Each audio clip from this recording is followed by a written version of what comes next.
Welcome to the 2-Month Review, the weekly podcast brought to you by Open Letter and 3% and our Patreon supporters, in which we take one, or in this case, 2 books, break them down week by week, bit by bit, section by section, talk about them, analyze them, have a good time. I'm Chad Post from Open Letter Books, joined as always by Brian Wood, author of Joytime Killbox.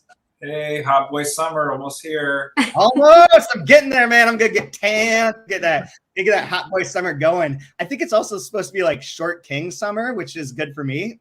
Which ties into our chapter for today when we can talk about runts and what a runt is, and whether that's an acceptable term to call another human being or not. But anyways. Wait, short king? What's this? I saw this on the Twitter. I think it's for like short men that are like. Hey, and we're joined by Katie Whitmore, translator extraordinaire. We've got to bring sanity and some intellect to this podcast. You're gonna save us. Last week was rough, guys. So, like, do we have to brand each summer? Like, does it have to have, like, last year was hot girl summer? Well, last year I decided it was hot MILF summer, but that was maybe my own thing. So that was. We already went over this. It's Yummy Mummy, by the way. We already Yummy went over. Mummy. That's what we went with. That's right. It was Yummy Mummy. You're right. You're right. What was that from? Which book was that from? Wasn't it from Vernon Subutex? Vernon Subutex. Yummy Mummy. Yummy Mummy summer. French translation. I think that was one of the most insightful debates you guys have had. Yeah, absolutely. That word addiction is so important, especially when you're talking about sexual attraction and the male gaze to women. Yeah. I do have to say that in Latvia, which I'm no longer in, which is why this is all working, there are an insane amount of graffiti referring to MILFs. Like, there's an insane amount of MILFs. Like, does it mean something else? No fewer than 6 pictures on my phone of MILF-related graffiti, or there's a coffee shop that's like MILL or something, like Mill maybe, and it's like rewritten to be MILF on like half of the signs on the building. Like, it's incredible. Like, there is just no compunction. They just go for it. And I to be honest, I kind of respect it. I think does it mean something else in Latvian? Like, is it a real it's just MILFs. It'd be wonderful if it meant something really earnest and powerful. Yeah. Like, I slayed a bear and fuck Russia. That's actually what it stands for. Now that I'm not there, I can make fun of Russians without danger, I think. Does that have you look over your shoulder? What country are you in? Yeah. Well, I'm pretty sure that they're the ones that hacked my computer and why it wasn't working for so long. What country are you in now? America. New Jersey. It's its own country. Newark. America. When are you back to Rochester? Today. Oh, okay. Yeah, we just came in and stayed overnight in the hotel for one night to like not have to drive 5 hours back from the airport right away. Oh, cool. But we get a rental convertible, so I'm gonna go Rochester in style. I hope you brought your sweatshirts. I mean, Brian was all bundled up. 65 degrees Fahrenheit. It was never warmer than 60 degrees in Riga the entire time. So anything right now, it just feels like, incredibly warm. Not Valencia. A rental convertible. I don't know if is that prudent with a child? Is that good parenting? I'm not sure. I'm pretty sure I'm just going to leave them at the side of the road and go cruising. You're going to like a Rogaine commercial. Just driving a convertible, hair flapping everywhere. my long pandemic hair, because I haven't gotten it cut since before we left. Keeps for men. Keep what you have before you get smiling at a convertible driving. Yeah. Guys, should we talk about the book or no? That's how I'm going to do our Alpha meeting today. We're passing the book. Which book do you want to start with? We've got, so the 2 books we're covering this season are DML Eltit's Never Did the Fire and Danny Hahn's translation diary that accompanies it called Catching Fire. I would actually prefer to start with Danny's book. I have a question for Katie about Danny's, one of the entries. I've been really interested as I'm becoming more professional in my writing. Like, word count is king. Like, you don't even care about pages anymore. It's all about the word count. And that's like your measuring stick for everything.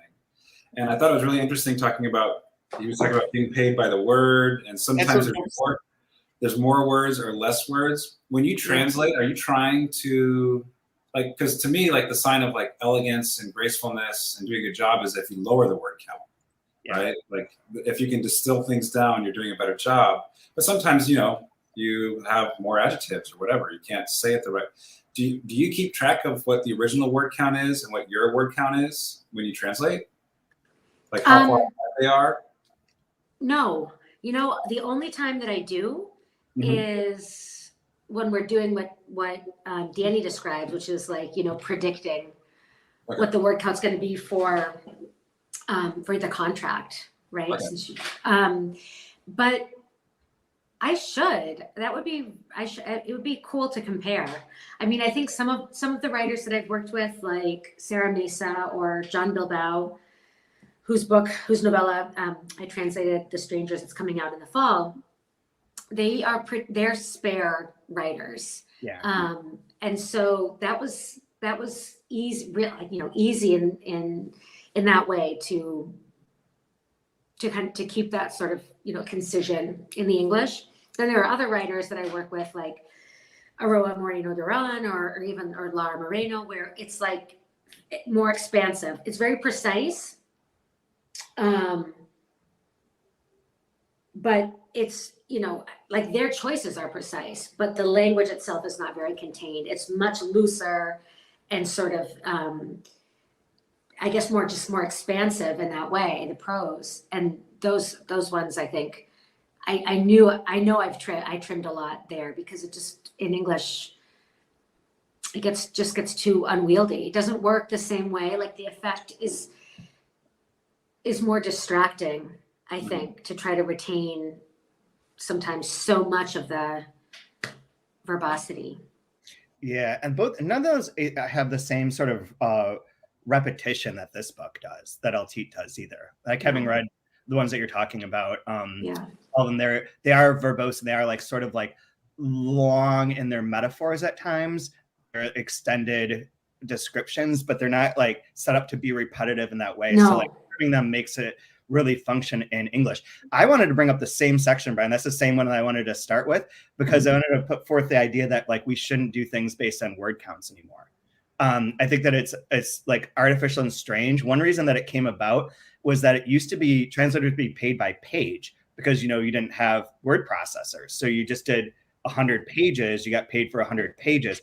But once you could use Microsoft Word or Word Perfect or whatever to count the words, you could then do it by words, and that would eliminate all the blank spaces on the page. So if you translated pages of dialogue previously, you would have gotten paid more than you were, because there aren't that many words. Yeah. And I think that whole thing is like odd. And I think that a book shouldn't be based on the value of the books. The value of the translation should not be 100% tied to the length of the book. So what are you proposing for the alternate system? For example, if you did a budget on like what you thought this book could sell and what this book could earn in grants and everything else, and that it's a short book, but that the fair ratio wouldn't be $120 per 1,000 words, but closer to like, say, whatever, like $5,000, $6,000 to translate the book. To give it like a firm number like that feels to me more logical, because we don't do advances based on length of book. We do advances based on how many sales we predict there to be. And I know that translation sales don't ever match in terms of the amounts and the sales. Those two aren't going to be the same as they are for like an author, because the royalty rates are different or the fee rates are different or whatever. But nevertheless, I just like the idea of not treating everything as this sort of like reductive word count system. And even if it tends to be the same amount of money, even if it's like the same exact amount of money, there's something about it mentally to me that seems different. Like, I don't like the idea of being paid by the hour either necessarily. Like, I like the idea of like, that's because you know, you're a white collar bougie. I believe the word is aristo is what she's called. Aristo. Yes. I'm an aristo. Yeah. I also buy clothes sometimes. I don't know what I'm doing. Like, out of control with this aristo bougie lifestyle that I'm living in my convertible with my floppy hair. Yeah, with your floppy hair, you fop. Your Rogaine commercial. Well, I think that sounds great. I mean, so obviously that would be good for translators if we were just sort of like looking at the overall word count and then bumping up a couple hundred. Is that kind of like how it would work? Pretty much. The way that it would not work as well is on books that are extraordinarily long, because Yes. those always kill you to begin with. Like there are books that like, I mean, we have a 1,500 page novel coming out that's translated. That based on the per word count is like, there's no chance to make that money back. It's just not even remotely possible. Like you have to have a secondary income or a secondary process. That book will not make money. Yeah. Well, there's no reason for a book to ever be more than 200 pages. So There's no reason. There's no reason for a book. This, you know, so yeah. Fair. Mic Use drop. your page limit. Cut it off. I don't know. That's not. I don't agree with that. But you know, if everything had to be short, I would never be able to write a post, a text, a letter, and anything. I'm well known for not keeping things concise. Clearly, I'm You joking. would never be able to recount your dreams I would never be able to recount my dreams. moment by moment. Well, shouldn't it be? You would think that it would be like you get paid off of the word count of the original, not the word count of what you translated. That's Well, actually the way that. No, go ahead. The way that we do it is it try to map those two, but yeah, you do it on the English one, not the original. Really? Okay. And usually there's like shrinkage Mm-hmm. from Spanish to English. That's And what I don't she said. know. And No, that's what he said. yeah, there's always the shrinkage. So what about I what have a some convertible. what are some languages where things get longer from? I think that there are ones. I think like Asian languages tend to get longer because there aren't a lot of prepositions that are in there, and that isn't the same setup. So you do expand in that way. And I don't know about like Arabic, but I don't know. I think Arabic gets shorter actually because there's a lot of repetition in Arabic as well. Like you can never not say like a person's name. It's like the person with their kind of like moniker along with it. Like everything gets repeated a lot. So I think that those tend to be a little bit shorter, but I believe Asian languages expand. And I feel like there's another one, like maybe Turkish or something else I've heard like is one that generally tends to be longer in English than in the original. But most of the Romance languages tend to shrink a bit because of all those prepositions, which is what we were going to talk about a couple of weeks ago with the stuff. Like how many times the shows up in Spanish and you don't need it in English all those times. You don't. No. Something of us. It's as that. A lot of that's, a lot of connectors.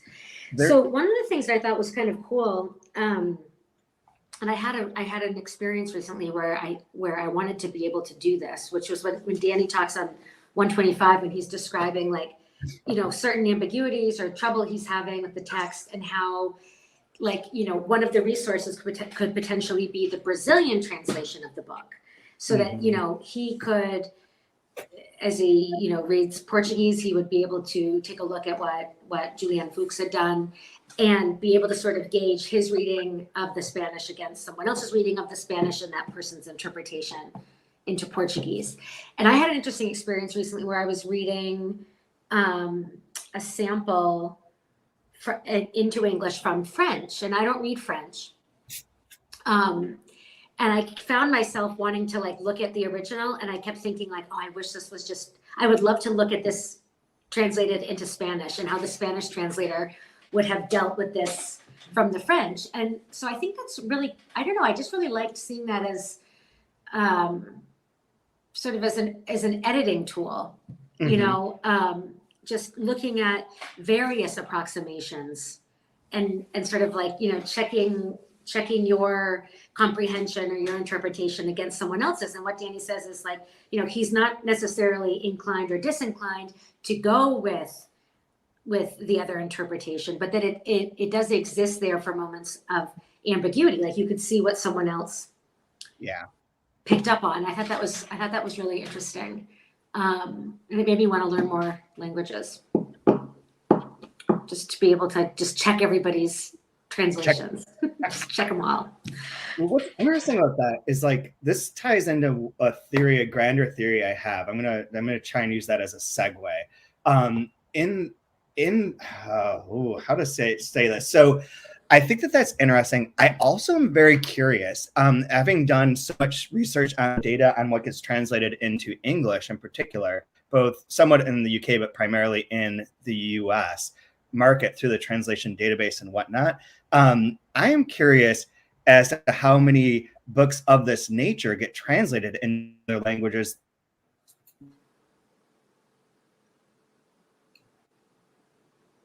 He's in New Jersey, he said. Yes. They got the 2G in New Jersey. You got to go across the river if you want the 5G. I can't even get, it keeps popping up. So if that cut in and out, I apologize. I could tell that it's not working. But so the thing that I'm curious about is how many of the books of nature are translated into that many languages, or because most of what we see when in terms of the publishing side of things is that when other countries are translating books from English or from other languages into their countries, they tend to be the more popular, more mainstream, more banal, less experimental books. This is intentionally provocative and like truly non-researched. So I kind of want you both to react, anyone who's listening to get kind of pissed about this. Really? Like when you look at like books in Germany that are translated into German, and Germans are like, oh, we translate so much, we're amazing, we translate the world, blah, blah, blah. And you look at it and you're like, yeah, you translate fucking Paul Auster and like Jonathan Safran Foer. Like it's not really translating the obscure. And this came about, to back this up one step and to tie it into this, is it came about in a conversation I was having with this guy that runs a Latvian podcast who might come on here in the future. And he was talking, I was trying to get him, it took a lot of teeth pulling, but to get him to describe to me Latvian books that were outside of the traditional form and we're doing something more unique and more interesting. And he came up with one in particular, two actually, but one that was like, quote unquote, the Latvian Finnegan's Wake. He's like, but nobody reads that in Latvian. And I was like, that's fine, because once a book gets translated into English, because of our background in doing a lot of the translations that are done, a lot of the international literature that's translated into English is done by small, innovative, strange presses. And thanks to places like Delki or Grey Wolf or Coffee House, but especially Delki, there is like a grander tradition, a 40, 50-year tradition of finding like the strange, the unusual, the new, and the innovative in that sense. And I think that we have then created in English a better like landing spot for books such as this. But this is going to be a double-edged sword. For books such as this, it has a network. So this book in Latvia, there's no other book like it. There's nothing that can be compared to. You don't read something and then come across this book. It's such an outlier. But if you put that into the American context or English language translation context, there are 14, 15 different books. Thomas Johnson's bestseller, which we've done on here. There's like so many books that fit into, that could build off of that and create a more wide network of how to look at books across like in a rhizomatic fashion rather than in the sort of nationalistic fashion, which are sort of trapped by frequently when people talk about literature and translation. And so my question is, like, we talk about French in particular, and Germany as being these bastions of translation, but I'm really curious as to how many like truly interesting, strange works actually get translated. How much of it is just like American garbage that they translate and produce. And it's not always noble. It's just a book that sells. The second part to that is the double-edged sword to it is that this book can have a bigger readership in English than in Spanish and Chilean Spanish in some sense, because we have a network of people familiar with this sort of writing. But because we have a network of readers that are familiar with this sort of writing, it might not be up to par. It's not as likely to be as up to par because we have so many examples that we can rely upon or reference. Or not even not up to par, but that it might not be as like groundbreaking as it might be when it appears in 2007 in Chile. I don't know, and I'm not sure. I think that's an interesting theory, and I haven't thought deeply enough about it to pronounce my opinions. But I do think that there's something to the fact that, and also it's interesting because, you know, this is being translated X number of years later. So between 2007 when it's written and 2022 when we're reading it, you do the math, guys, but there's some years 15. in there that that 15. where we might, it might not be as groundbreaking in terms of style, which I think is really what this book is trying to do, in my opinion, because I think the thing that it's tackling is like a collective mourning. I think it's very much related to trauma, to both personal and societal trauma, especially coming out of like a political and distinctly Latin American context. But the way that she's doing it with this type of repetition and these sort of like these time slips and sort of the slow drip of information. And as Danny notes, she's in the Spanish, she's used, so this is something, sorry, I'm going to just slightly veer off, but I think something else that we're reading a book like this in translation is that, as Danny says, Diamela uses words in Spanish in a sometimes incongruous or surprising way, right? But when you're reading the original book in Spanish, you know that this is an intentional act on the part of the author, right? To sort of make the text strange in this way, or be surprising, or sort of jolt us, or create new, connections and webs of resonance, right? Or connotation. And when you're reading a translation, no matter how good the translator is, sometimes you think like, is that really what they meant to choose? Like, wasn't there a better word for that? It's like you have to make these choices. And so if you have to go with the sort of stranger or less common choice of a word in English, in the translation, sometimes it's like, is this how we really should have translated it? Or, I don't know, but in the original, like you have this knowledge that what you're reading was really intentional. And we always have this sort of, we don't always have it, but I think there is some sort of suspicion with translation sometimes, is that it's like, did they really mean that? Yeah. Is that what they really meant to pick? Which puts us at a disadvantage as translators when you're doing something that is non-traditional in that way. Brian, what do you think?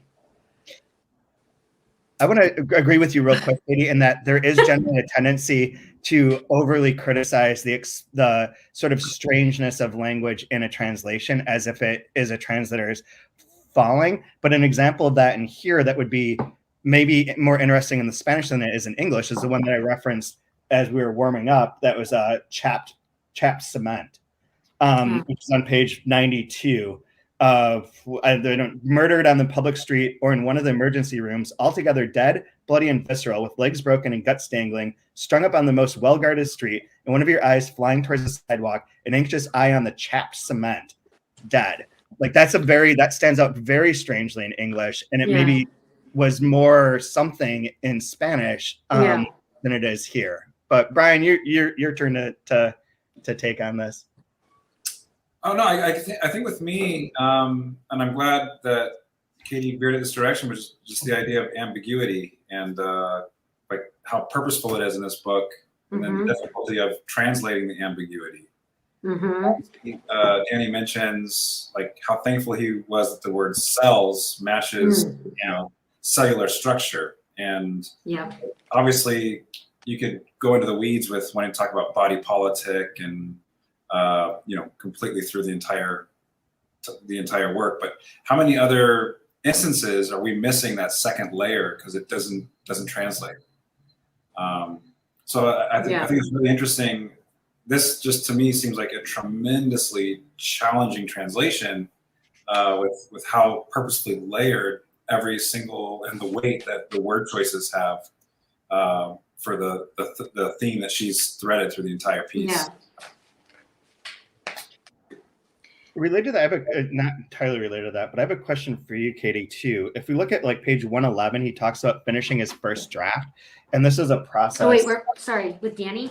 Yeah, sorry, with Danny's. Talks about finishing his first draft and what he does to go back through. And I know you have started to try and do more of leaving certain words in there like he does, and leave them in Spanish, or like not address them initially. And he goes through sort of the categories, like the Spanish words he just doesn't know at all, words he thinks he knows but he's not sure, English words he's not sure if they're used that way. And I just wondered about if you could reflect for a second on your process with that when you go back through.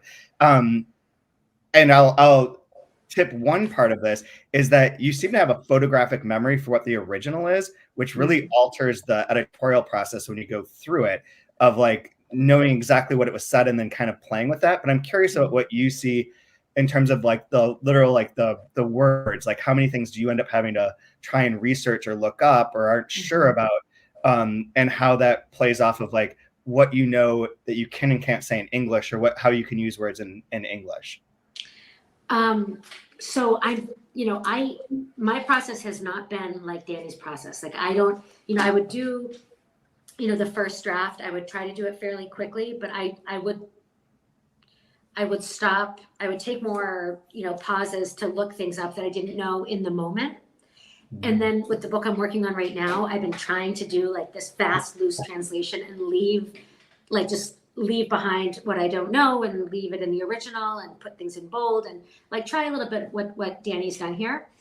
And I don't know that it's going to work for me that well. So what has worked for me in the past is doing like a pretty fast draft without trying to get things perfect, and without trying to worry too much about exactly how it will ultimately read in English, but try to get all the meaning down in the Spanish. And that for me does involve like stopping. Like I will take longer on my first draft because I typically don't have to look things up almost ever when I go through the second draft. So when Danny's talking about getting to the stage where he does all of his looking up and all sort of the research, and then he does that initial read through where he makes his choices and chooses things, I would tend to do that in a slower first draft, so that then when I'm doing that first major read through, I'm already beginning to tweak and I'm not going back to add things in.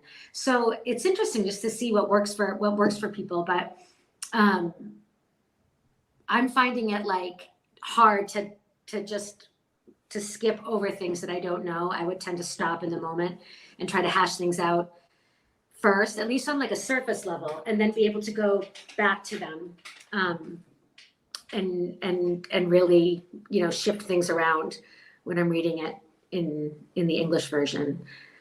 I mean, what I like to do is do the first draft and then put the original away, like completely. Yeah. Like I don't unless I really have a sticky area that I have to go over several times. When I do that first read through, I don't even look at the original at all. Like I just read it for what it looks like in English, what it's doing in English.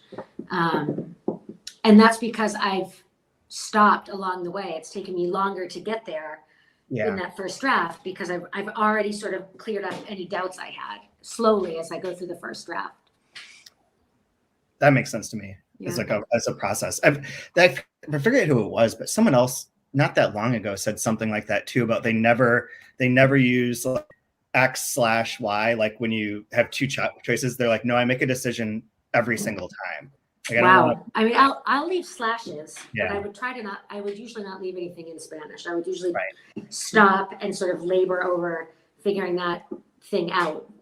I think one of the best techniques that he has in here is deleting the pages from the PDF. Yes. Like I want to do that with this book I'm editing. If I deleted all the pages I've already edited, I would look like I'm so close to the end instead of like having literally 271 pages left to go. I think, it's like all the little tricks, There's no going back. It's like burning your ships when you land on the beach. Burn the ships! Nowhere but forward. Nowhere but forward. Only victory. Yeah. That used to be the battle cry for Chloe when she did gymnastics.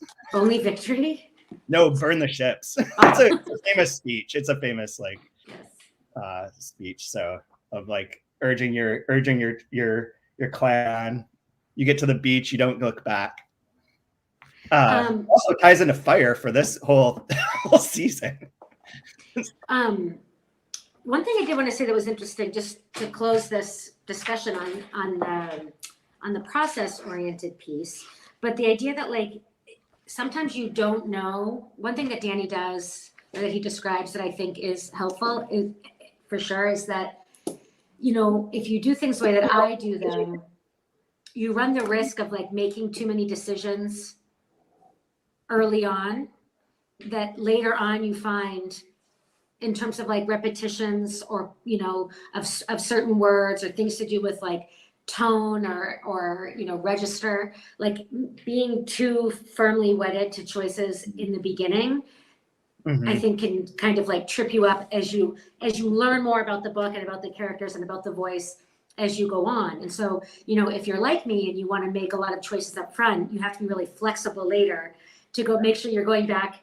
If you decide that like later on in the book, you're using another term or you're using a different register for something that you already had decided in the beginning was going to be a certain way, you're going to have to go back and rework those early pages. That's funny because on the creative side of things, a lot of times I won't know what I'm writing about until it's actually finished. And then draft 3 or 4, you can start doing the diction choice that has the theme or the conceit that you put all the way through it. Right. If it gets translated, that could completely be lost if they don't pick up on it. Or you have to pick up on it, and you might get to the end and say, wow, however, you know, and also if you're working with some of these larger books, by the time you get to, you know, your last pages, you know, it might have been like 6 months from when you started it, depending on if you're working on like several projects at once. And so that continuity, you know, you just have to be, I think you just have to be really flexible, which is creative in its own way too, and more fun, you know,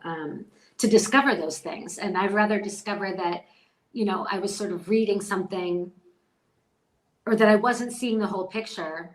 I would rather have to go back and do a lot of work at the beginning than to never notice that I haven't gotten the whole picture, because I think sometimes we can see that too, where you're like, I don't know if if you're really getting what's happening here. So right. Yeah, and I do feel from the journal, from Danny's journal, he does. I get the sense that he's like wrestling with the beast in some ways. It's like, this is freaking hard. Yeah. I have to tie a bow on that too. I saw this, I think yesterday, but there's someone on Twitter named Claudine Borg. Well, they're not just Twitter; they're a human being as well. They exist outside of Twitter. But Claudine Borg has a book coming out from Routledge called "A Literary Translation in the Making: a Process-Oriented Perspective." That's coming out this fall, which could be interesting for people listening that are into the process side of literary translation. I don't know anything more about it. That's all. And then below it is some joke account, apparently, that I took a screenshot of called Cops of Monroe County. That's just making fun of the cops in Rochester. So that's Twitter in a nutshell. Literary translation process, making fun of shitty Rochester cops. Well, that sounds really cool, the translation book. Doesn't it? There's a whole, it's part of the Routledge series in literary translation, which I don't know what other books exist within that, but I'm curious now to check it out. To take back to with word choices, I thought Katie would love that we get a lot of the kid in this in these chapters. You've been all over the kid this whole book. All over the kid. Who, me? Yes, and that the kid died by fire, a fever. Yes. So yes.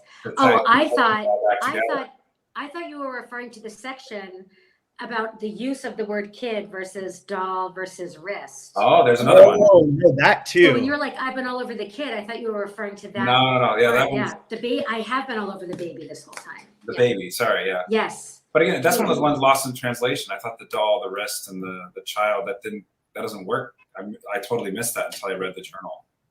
Although, yeah. Well, you wouldn't. It doesn't, because he couldn't do an equivalence.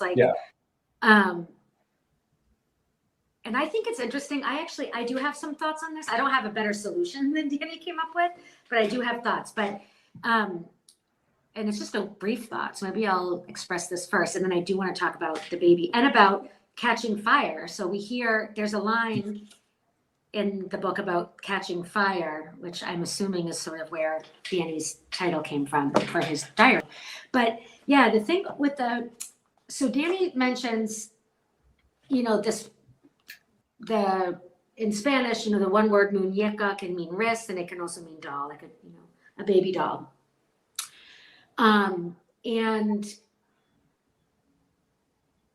he didn't want to go with doll, right?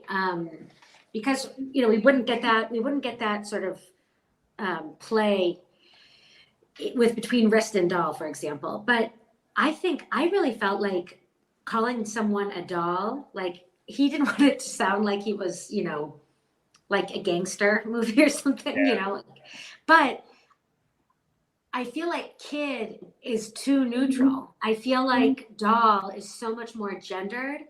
And I think that is important in this particular case because, you know, and she's a woman and she's, you know, she's taking all this, making all this effort to talk about her credentials, right? And to say like, I was this unofficial lieutenant. I was like the best at strategy, the best at analysis. I knew, you know, the language background, this and that. And then she's sort of dismissed, right, as kid or as doll. But I feel like kid is too neutral because I read into this situation and I read into the word muñeca, calling someone a muñeca in Spanish would be more gendered. It would be specifically related to being female in this particular, and we're seeing more of her as a female. Like the fact that they have tried to strip everything away and make themselves as like austere and as neutral as possible with what they eat and what they do, the shapeless clothes. And then we see two things happening, right? Like she has this experience with like wanting something, wanting a material good. She wants the dress. Yeah. And the dress has to come with like inappropriate shoes, which was so funny. And, you know, something like entirely unsuitable shoes. Yeah. And, you know, a crimson vermilion red mouth. And then we have the sight of her, you know, catching sight of herself in that storefront or in the mirror, and that she has the pregnant belly. And so, and it's like the fact that she gets pregnant and is going to have the child seems to indicate that this is like truly the beginning of the end for them as a couple and as a cell. And I thought that was really interesting. I want to read that part if I can find it because. Is it on 101? What's that? Is it 101? It might be. Yeah. Oh, yeah. So she's saying like, okay, this was, so I didn't get this at first. All right. On 100, in the middle of 100, she's talking about how she went out in a totally foolish act, breaking with any logic of safety. I went out, walked along the pavements, exposing my already openly deformed appearance. Mm-hmm. And I was like, what? I underlined that with a question mark, thinking like, how is she deformed? Right. She's deformed because she's pregnant. Like she has this belly. And she says, you know, where is that? It was so, I really liked it. This thing about the belly. Oh yeah. Okay. Sorry. So now we jump forward to 105. Oh yeah. Yeah. Sorry. Okay.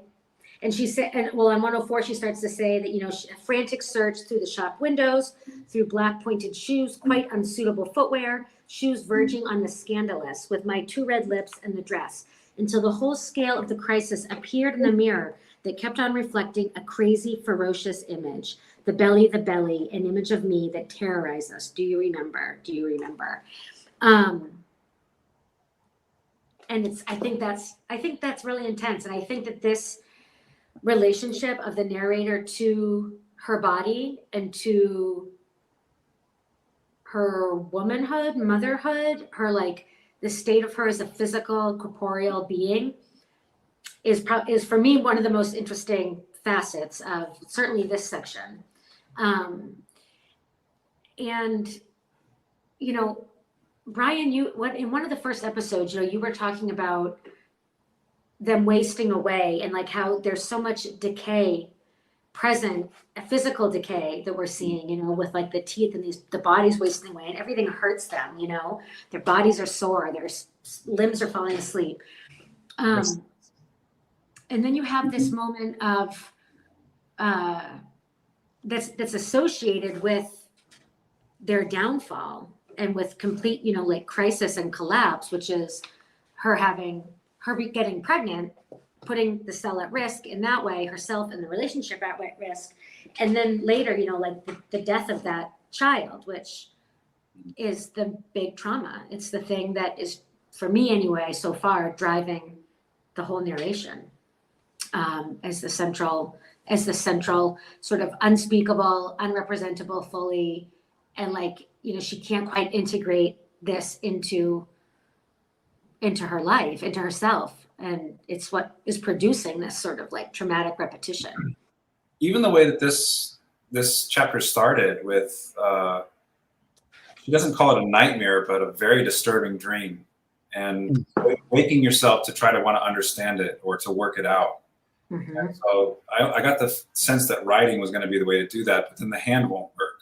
Like, right. Your body is failing you yet again, and there's no understanding, there's no working it out. It's just that constant, you're stuck.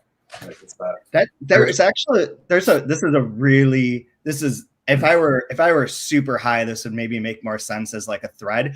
But there is also something about that birth giving and the fact that she's the secretary, which is actually like there. I think it's a Stalin quote, or maybe it's Lenin, but one of them was like, the secretary is the most important because they get to write history.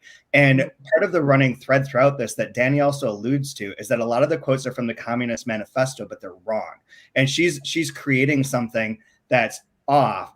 It also brings about the downfall of the cell in the same way that she's engendering the one mistake, the one, misphrasing, but creates a different meaning out of what was there. And that seems to me like to parallel the pregnancy and the downfall, the death of the baby, but also the death of the cell. Yeah. So this is interesting. So on 95, toward the end of that first long paragraph, you're talking about the boy and the fever and, the noise and the sound of his lungs, et cetera, et cetera. And again, we have this image of like, leaving someone, she's saying, I wish I had taken the boy and left you to die like a dog in the room. And again, it's like, you were a dog, which is an interesting repeating image. But she says, we would survive. We'd get away from the hell of your face and away from the hell that you thought without respite, that the boy was a product of the horror, of the madness, that the boy was a flaw, my pig-headedness, a malicious understanding of history that brought our militant duty tumbling to the ground. And so for me, this is like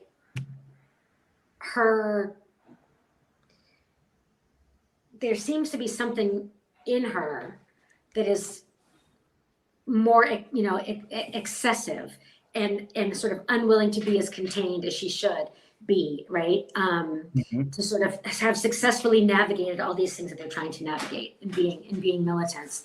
And the idea that it's like, it's her flaw, it's her stubbornness that leads not only to, like you say, like to having a child, the child then dies and it's the end of the cell. And, I'm sure we're going to find out more exactly what happened. But that child is certainly, I think, the crux of it. So the line is 96. 96, onto a boy who was catching fire with fever.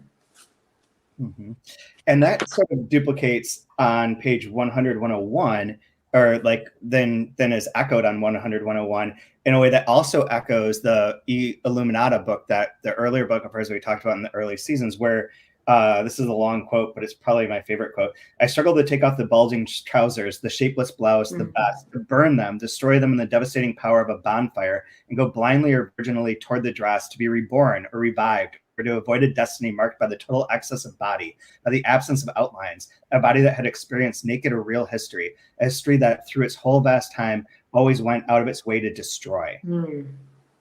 Yeah, I love that too. And in her dream, the child was exposed. It was without clothes. Yeah, right. Yeah. I think too, I know Danny had mentioned the word history in Spanish could also mean story. And the idea that she is the secretary and maybe getting it wrong. And it makes me think of that quote of like, those that don't know history are doomed to repeat it. But like, what if your history is written down wrong? You'll still repeat, the mistakes are still going to be repeated. Like it's a trap. There's no way out of it. And you see this happening in this book as well, which I think is kind of cool. You're 100% teeing up my favorite conspiracy theory of the moment. Like in every possible way. Can I please have a minor digression just for entertainment's sake? Yes. Well, did you guys plan this ahead of time? No. Okay. No, I've just had it in waiting because I'm obsessed with it. I read the book. I finished this book, Anthem by Noah Hawley, that includes like a lot of stuff from the present moment, set a couple years in the future. Talks about the insurrection, which obviously is a big deal right now, as Congress is giving us a 6-part Netflix documentary on how the January 6th happened. Well, according to the coach of the Washington Commanders, it was a little dust up. It was a little dust up. No big deal. A bunch of people committed suicide over, and people died over. Dust up, just a little dust up. Little dust up. Tucker Carlson doesn't have ads on his show anymore, so that people won't turn into any other station. This is insane that what we're living through. Anyways, there's a conspiracy. So he references a conspiracy theory in there that was not about this, and to find out what it was, I ended up on this amazing thread in which there are two things. This is how like conspiracies work, and how I think like could tie into like a revolutionary idea work, where you have two things that are totally true, and the only way you can tie them together is through a leap of insanity. So when Nikola Tesla died, because he was an immigrant, his papers were seized because he had, caused using like sound waves and repeating sound waves caused like a earthquake in Manhattan. He was like theoretically trying to create a death ray that would destroy things from afar. He had his idea of like having electricity through the atmosphere so we didn't have to have plugs. Like Tesla was like creating stuff that was like quote unquote dangerous or like on the fringes. Mm-hmm. Trump's great uncle was the one who was assigned to seize his papers and to review his papers for anything that was valuable for the US government. He claims almost immediately there's nothing valuable. However, to this day, those papers do not exist. They've never been released. They're hidden. They don't exist. This is fact, okay? Second fact, there is a guy named Ingersoll Lockwood who was born in New York and wrote 2 big novels that were about a character named Baron Trump. The first one is about Baron Trump coming up in Russia and in Germany and being like a really rabble-rousing, crazy kid that didn't pay attention to stuff, and gets in trouble all the time and is like, outside of the norm. And then the second one is called The Last President, which is about Baron Trump as a populist living on Fifth Avenue and Castle Trump winning an election as a populist and bringing about the downfall of America through these reactions. These two things are true. Both of these things are true. Now, Ingersoll Lockwood is real. There's really a book. This is real. 100% real. Time travel is the only way we can make this sense. That's the only connection is time travel. So the only way to make it make sense is that Nikola Tesla invented time travel. And this is the way that in those papers, there's a time machine that allowed this to all go back and get written and allows then for Trump to become president somehow. Some of that logic's a little flaky, but I love that you can take these two things that are absolutely right and just link them through the most insane batshit idea. Well, Tesla is the worst if he couldn't beat Edison with the invention of time travel. You suck, Tesla. You deserve... Yeah. I mean, Tesla's a terrible time traveler. We still have, Edison light bulb and plugs everywhere. Although the Tunguska event is the death ray, I believe. When the Siberia big hole appeared out of nowhere and nobody knows why to this day, that was the death ray. Tesla did do that. Yeah. For sure. There's no question about it. He's probably with Hitler on the moon somewhere trying to do the New World Order thing. He actually invented Stanley Kubrick. All right. Well, aside from that quote, do you have any favorite quotes from the book we read?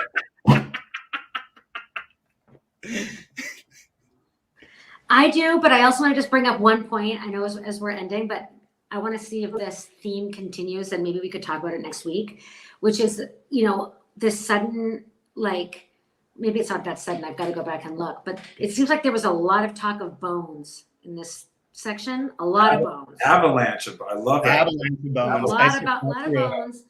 And I'm wondering, like, how we might look at that and compared with this other notion, Brian, of decay. So it's like flesh and bone. Certain things are falling away, and like what's left is like this skeletal image. And it's like, so I don't know. I think that I want to think about that a little bit. For next week. Exact line is bone avalanches in an evident state of war.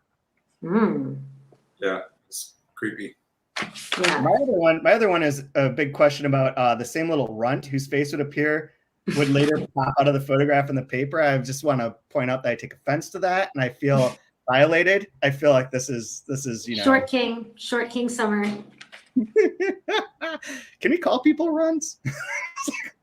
All right, of course you can. Yeah, you just get in trouble for it. But you can call anybody anything you want. You just can't. The consequence. Who knows? So my favorite line was on 95. I have a slight preamble with it. Okay. I was driving my daughter to work. She's 7, and I don't know why, but she was saying, "Hey, if you were driving her to work." Yeah, where does she work? Like, sorry, I was driving her into it in the mills. We live in Shenzhen, China. She makes Apple products. Is she like? She's got really nimble fingers. Yeah. She like spinning. I was driving her to school. Sorry, school is her work. Kind of a run, so it works. I was driving her to the 1st grade, and she was mentioning in the car, "Hey, if you and mom split up, I'm gonna go with mom, okay?" And I was like, "What?" First of all, we're not splitting up as far as I know. But secondly, I just love the fact that she's already decided the custody battle is solved. I'm going to stay with mom. It's like, okay. So with that in mind, here's my favorite quote on 95. "You've got to die, and then I could go with the boy. Both disappear, the boy and me, and we leave you dead in the room like a dog." That's exactly what's going to happen to me. Going with her mom. I'm going with mom. Why? Because on the weekends she takes me out to breakfast. That was the reason. I asked her why. Not offended her. All you do is bring her to work. I know. Making her work. I just dropping take her her off there. at the office. You're a slave. Like you're a At the slave. mill. Just to sit. If you want to visit your child, buy them pancakes. You're probably gonna win that. You'll probably win that one. Oh my God. Yeah, I've lost custody of my daughter. Brutal. Well, that was a really good line. Mine's not as exciting as yours, but I think it's funny. I like this little description that she gives of. I think this is like where we see some more of her personality. On 97, when she starts to give the description of when they're singing the International, and she's like, "There they were, the historic leaders. I could see them lined up along a not especially evocative stage." I think that's great. Like that's great. Yeah, pretty dull. But that's what they call, and that's when they call her, bougie, because she cares about the setting. She thinks that there should be, more pomp, and she's an arista. Aristo. Yeah, Aristo is pretty fun. Which, yeah, I'm not going to go off on that tangent. So next week, we go up to page 136 in Never Did the Fire, and in Catching Fire up to page 154, which is up to the entry for, 152. No. Yeah, 152, which is up to the entry for April 19th. For anyone listening. And since Katie wasn't here last week and we put this forth, next week you have to pick apart one of Brian's stories. Oh, yeah. And ridicule it. So go for it. Let me know which one you're going for, and we'll have some fun with that. And also, if you like what you hear, go sponsor us on Patreon, rate us, review us, give us comments. Thank you for listening. Thank you, Katie, for coming back. Thank you, Brian. Thanks, guys. Welcome back. Have a nice weekend. Chad, enjoy your. I'm gonna get my convertible on now, guys. I'm gonna go midlife crisis my way back to Rochester. So, peace.